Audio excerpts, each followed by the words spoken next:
Welcome back to the channel. Thank you guys so much for stopping by. If you guys are interested in diesel truck content, hit the subscribe button. Also hit the notification bell so you guys cannot miss an episode.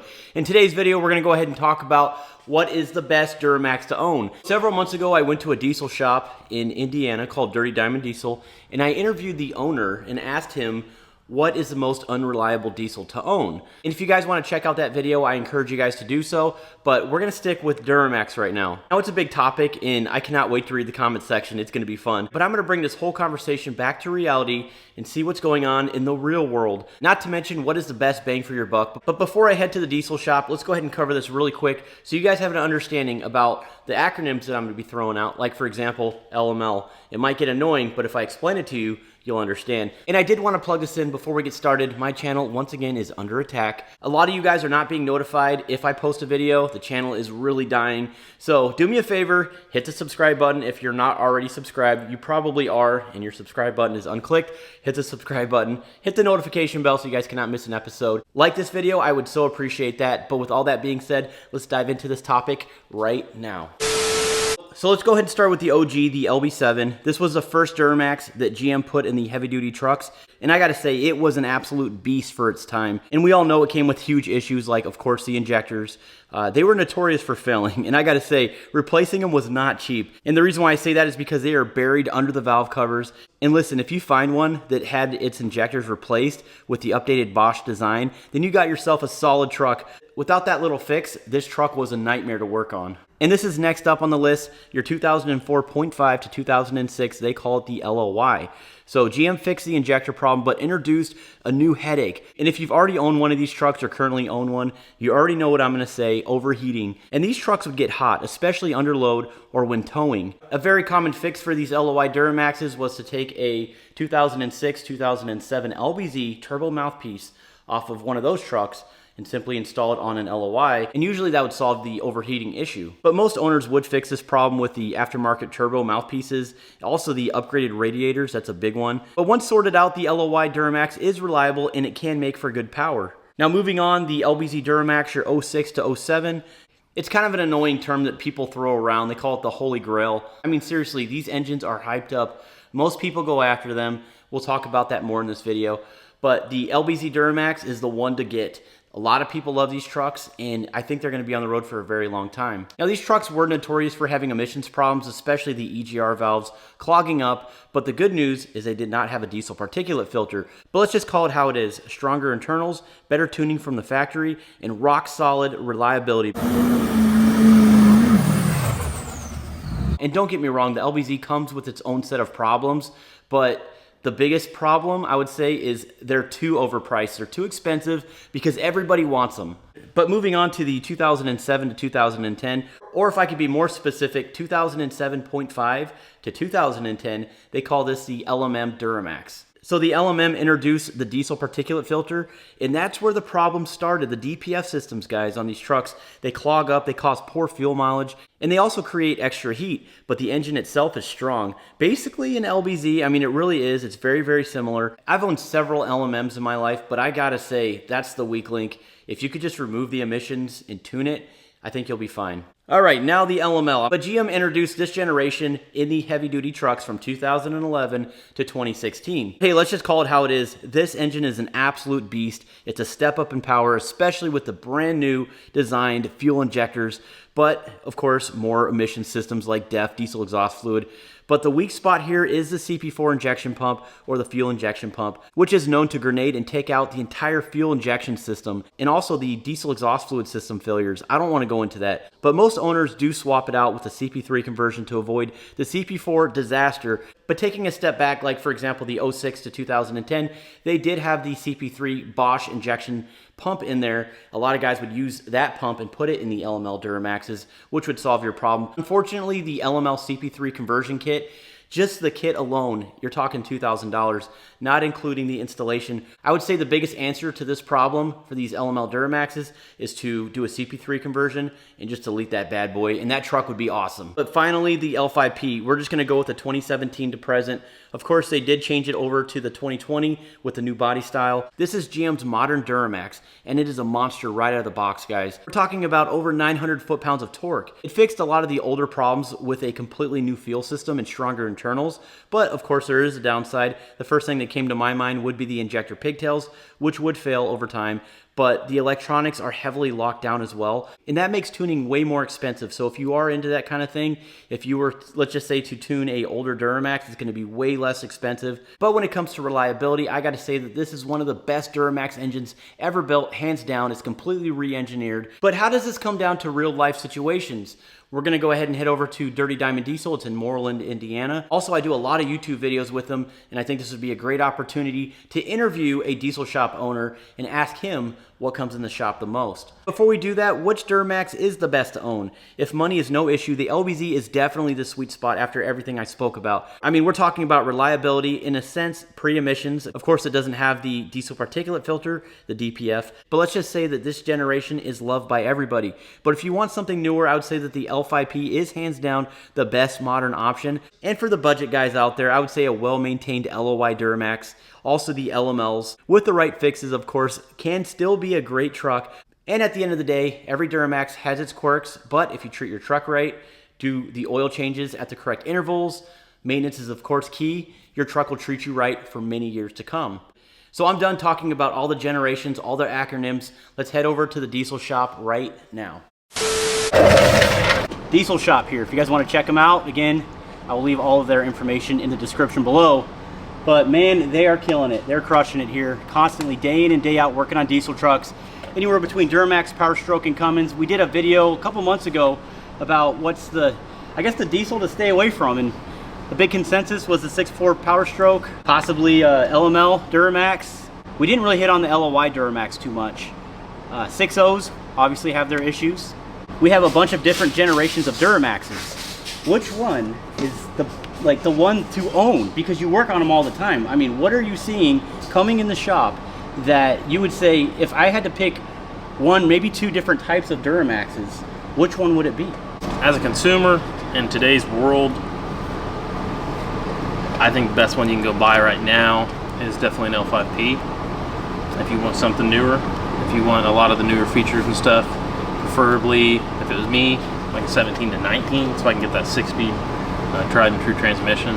If you're looking into something older, probably going to say, you know, go with an LBZ if you want more of the classic look. If you want a cat eye or, you know, just an older GM style body, LBZ is definitely the way to go because you get the 6-speed as well. I mean, that's a big thing too, which I don't think a lot of people really touch on. LLY and LBZ engines share very, very large amount of parts. I mean, a lot of the stuff is interchangeable in the engine.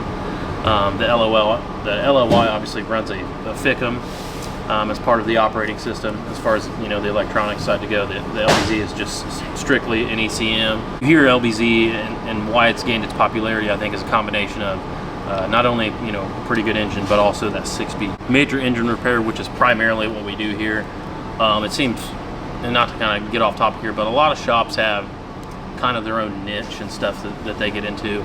Some shops do primarily transmission stuff, some shops do lift kits, but we are primarily like strictly into just heavy engine repair, head gaskets, engines. I mean, trucks show up with rods hanging out of the block, and you know we fix them. We get into obviously a lot of other stuff as well, but with that being said, with that being our primary line of work, heavy engine repair, we don't see a lot of L5Ps. I mean, very, very rarely will we have one come in where the guys are saying, hey, it's got a check engine light, it's doing this or that, and it's almost always just like an injector pigtail. Is that what you're seeing most of on those? Yeah. So that's the 17 to 19. What about the 2020 pluses? Yeah, I don't know if the 24s and 25s are. I haven't really got to put my hands on a lot of those, but just a flaw in the pigtail design. And actually, the pins get wallered out just from, you know, engine vibration and kind of work its way out. Yeah, and sometimes guys will even have to put an injector in it because they'll wear the pins out on the injector as well. But you know, you'll see the trucks come in, they'll have a light on, and it'll be on, you know, some type of limp mode or something, a D-rate mode, and usually you can just put a pigtail on it, clear the codes, and you're good. Turbos seem to be really good on those trucks. We don't really ever have to take the heads off of them or anything like that. The intake's a lot different. It's easier. It's much easier to take the intake on and off of the L5P. Once you take the intake off, everything's pretty much right there. Like, you can get the turbo off one, and I mean, if you were really trying, you could probably get it off in under half an hour, start to finish. Pull the truck in, turbo out on the shop floor, half an hour. You're right. I've done 3 turbos on an L5P, and the third one I did it in 45 minutes. So if you were going to compare that to a LBZ engine, you're just 12, not going to do 12 that. hours, Yeah. 15 hours. Book time I think calls for 23 hours because you got to remove the trans because you have to get to the up pipes, which you don't have to remove the trans, but that's what book time calls for. Yeah, so I mean that would be a big selling point for me if I was looking to purchase a truck, a used truck, and I wanted to be able to service it and do, you know, small stuff on it here and there myself. L5P's pretty easy to take apart for the most part. I know I talked about the 2020 plus Duramaxes and the valve body issues that they're having. As of right now, the only thing that I'm hearing terrible about those trucks are the valve bodies, where the rear ends may skip or lock up, which has actually happened, and the emissions failing. Now, I don't want to go on about emissions and it's terrible and all that. We've done enough talking about that. And I know obviously we're not talking about the emissions failing on the 17 and 19 L5P Duramaxes as well, because we know that those are bad. It happened to me. But kind of what I'm hearing here, I'm getting sort of a consensus that the LBZs and the L5Ps are the ones to buy. Is that what I'm hearing? Yeah, for good reason. Yeah, I would say so. I think it just depends on what you're interested in. Do you want to buy an older truck, or do you want to buy one that's newer? Still, I mean, at this point, they're almost 10 years old, the L5P is. That's true. But getting there. Buying a 10-year-old truck today is a lot different than buying a 10-year-old truck 10 years ago, if that makes sense. The amount of options you can get in 2017 are going to be somewhat similar to like a 2025, you know. Man, I'll tell you what, I love the new body style look compared to the 17 and 19. That's what hangs me up. My favorite by far, after working on these trucks for so many years. And again, I've owned every single one of these platforms except for the LLY. I haven't owned one, but I've worked on them many times. But I can't say that I've personally owned one. The LBZ and the L5P. And if I was to pick only one, I would say the winner of this one, in my opinion, my honest opinion after all the years of experience, 17 to 19 Duramax is where it's at. So I agree. LBZ, remember that guy that hit 1 million miles? Actually, it was almost 1.2 million, that old guy. Yep. I mean, yeah, it's lasted a long time. Yeah, it has. So, but I gotta give it to my 17 to 19. Maintenance is huge with everything too. Yeah. You got to take care of it. If you're going to skip oil changes, you're not going to change fluids when they need to be changed. You know, a lot of times people will look over that kind of stuff, and it's going to contribute. And driving patterns, are a huge thing. Having good driving patterns and letting your truck warm up properly, and which that's kind of a hot topic there. And not doing donuts in the grass. Yeah. I mean, I think a lot of it just boils down to what the end user is using the truck for, what their driving habits are. How much money do they have? Yeah. It sucks, so man, like when one of these trucks breaks, it's so expensive. It is. What's the biggest repair bill you've seen on an L5P or LBZ? We'll say LBZ. What's the biggest repair bill you've seen on LBZ? Not to be all personal, but no, I'll put it. I don't care. I'll tell you. The biggest ticket LBZ I've ever had come in and out of the shop was probably a touch over 20,000, and it was an engine failure. Someone actually paid that much to get it fixed? Yeah. Wow. The most sought after Duramax, I'll say it time and time again. I don't care about how hyped up it is. It's going to be your crew cab, short bed, 4-wheel drive LBZ Duramax. By far. Like, that is the truck to buy. That is the truck to keep. If you have one, keep it. Hold on to it for dear life. We gave one away a couple months ago, and it was really sad to see it go, but I do own one already, so I didn't need it. But keep it, man. I'm telling you, it's going to be one of those like classic cars. Yeah, absolutely. I agree. They made a ton of them, but they're just not. There's not a lot of them left. You know, I mean, there's a lot of them left, but not a lot in good shape, should I say? And they're comfortable. If you were to compare a 2006 or 2007 Chevrolet or GM truck to a four-door Dodge, you are absolutely lying if you think that the Dodge or the Ford is more comfortable to drive. You're lying. You're not going to beat. Especially with them cloth seats, man. Woo! It's like sitting in your living room. You're just not going to beat it.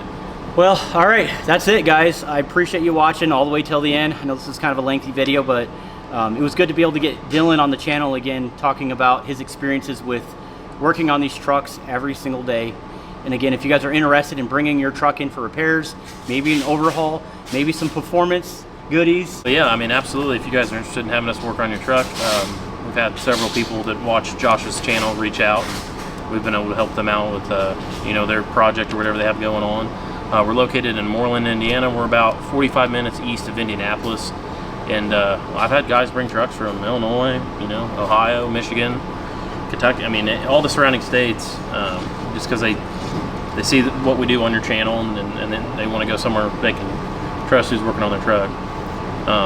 Diesel shops definitely, I feel like, can get a bad rap pretty easily. You hear some horror stories on the internet of people just getting burned, so that makes a lot of people scared. But we're just, you know, your everyday normal guys just out here just trying to make a living, working on these trucks. It's tough nowadays, man. It's tough.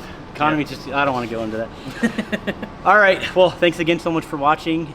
Definitely on your way out, I'll leave a link in the description, truckmasterdiesel.com. But that's it. We'll see you on the next one. Stay tuned.